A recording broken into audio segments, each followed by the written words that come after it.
This is the VOA Special English Economics Report.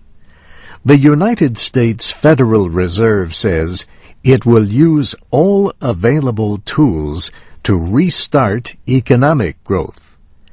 The central bank's main interest rate is now the lowest in its history. This week, the Fed cut its target rate of 1% for overnight loans between banks to a target range of 0 to 1/4%. The Fed based its decision on weakening economic conditions.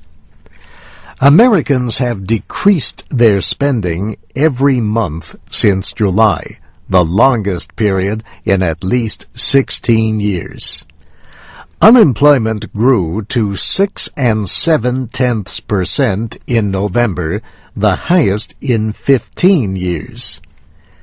This week's cut in the federal funds rate was larger than many economists had expected. In the past, cutting rates has been a powerful tool to lift the economy. But President-elect Barack Obama says it is not enough this time. We are running out of the traditional ammunition that's used in a recession, which is to lower interest rates. They're getting to be about as low as they can go. Some economists think the United States could face a lost decade like Japan in the 1990s. The Bank of Japan cut rates to 0 but failed to avoid a long recession. The Fed is also taking other steps. Last month, it announced a plan to buy up to $600 billion in housing-related debt. Since then, rates for home loans have fallen. The average rate for a 30-year mortgage was 5 19/100% this week. That is the lowest in at least 37 years. And next year, the Fed plans to lend up to $200 billion to support credit markets for car and student loans and small businesses. For now, the bank is following a policy of easy money because there is little risk of inflation.